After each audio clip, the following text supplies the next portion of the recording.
co-chairs, excellencies, distinguished representatives of the United Nations, I wish to extend our deepest appreciation and highest regard.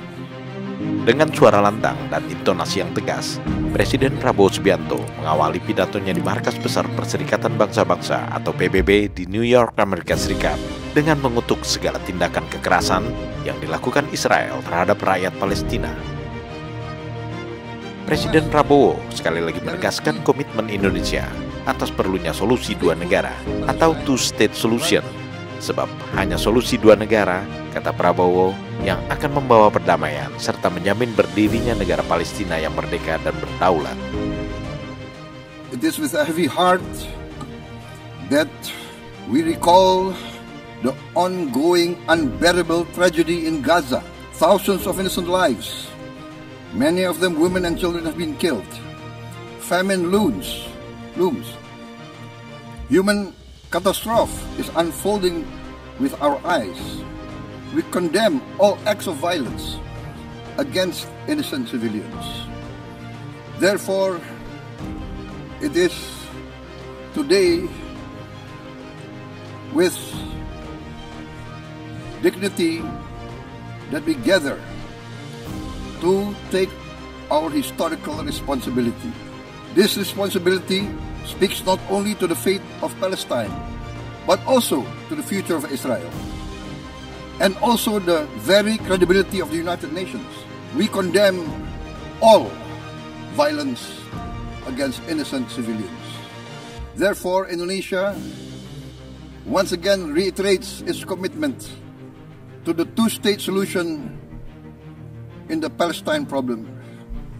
Only this two-state solution will lead to peace.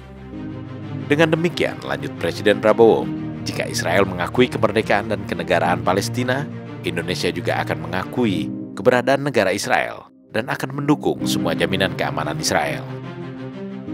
We must guarantee statehood for Palestine, but Indonesia also declares that once Israel recognizes the independence and the statehood of Palestine, Indonesia will immediately recognize the state of Israel, and we will support all guarantees for the security of Israel.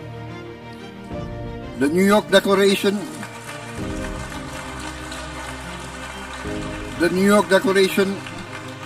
has provided a peaceful and just pathway towards peace.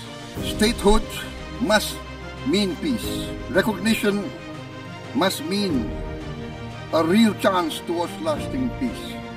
It must be a real peace for all sides, for all parties. Dalam pidatonya yang disampaikan dengan pelafalan bahasa Inggris yang fasih, Presiden Prabowo juga memuji langkah-langkah yang telah diambil sejumlah negara terkemuka di dunia yang telah mengakui negara Palestina. Langkah itu, ujar Prabowo, merupakan langkah yang tepat di sisi sejarah yang benar, dan kepada negara-negara yang belum mengambil langkah yang tepat, Presiden Prabowo mengatakan bahwa sejarah tidak berhenti. Kita harus mengakui Palestina sekarang juga. Kita harus menghentikan bencana kemanusiaan di Gaza. Mengakhiri perang, lanjut Prabowo, harus menjadi prioritas utama kita. Kita harus mengatasi kebencian, ketakutan. Kita harus mengatasi kecurigaan. Kita harus mencapai perdamaian yang dibutuhkan umat manusia. Dan Indonesia siap mengambil bagian dalam perjalanan menuju perdamaian. Lalu Presiden berseru, damailah sekarang juga, damailah segera. Kita membutuhkan perdamaian. We commend the leading states of the world that have taken this principal step. France, Canada, Australia, the United Kingdom, Portugal, and many other leading countries of the world have taken a step on the right side of history. The recognition of the state of Palestine is the right step on the right side of history. To those who have yet to act, we say, history does not stand still. We must recognize Palestine now. We must stop the humanitarian catastrophe in Gaza. Ending the war must be our utmost priority. We must overcome hatred, fear. We must overcome suspicion. We must achieve the peace that is necessary for the human family. We are ready to take our part in this journey towards peace. We are willing to provide peacekeeping forces. Thank you very much. Peace. Peace now. Peace immediately. We need peace. Thank you very much. Konferensi tingkat tinggi atau KTT mengenai masalah Palestina yang digelar PBB ini disebut sebagai High Level United Nations Conference on the Two-State Solution. Tujuannya adalah untuk menggalang sebanyak mungkin negara yang memberikan pengakuan terhadap negara Palestina, sehingga akan meningkatkan posisi Palestina dalam proses negosiasi damai. Sejauh ini, sudah ada 147 negara di dunia yang sudah menyatakan pengakuannya secara resmi atas eksistensi negara Palestina, termasuk negara-negara maju seperti Inggris, Prancis, Kanada, Norwegia, Portugal, Spanyol, dan Australia. KTT soal Palestina yang merupakan bagian dari rangkaian kegiatan Majelis Umum Perserikatan Bangsa-Bangsa diinisiasi oleh Prancis dan Saudi Arabia. Para peserta KTT dibagi dalam 19 core dan Indonesia salah satu core grupnya. Di luar acara resmi, delegasi Indonesia aktif melakukan berbagai upaya menggalang sebanyak mungkin negara-negara yang memberikan pengakuan terhadap negara Palestina.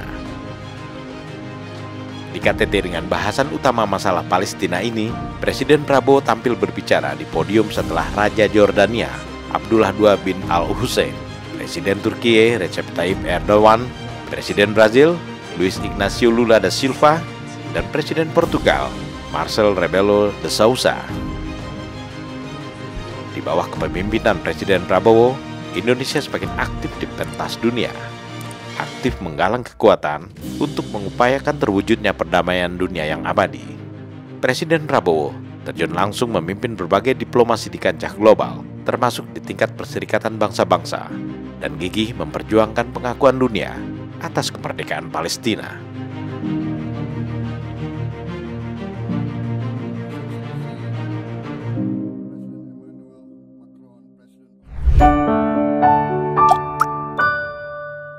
Men of our time.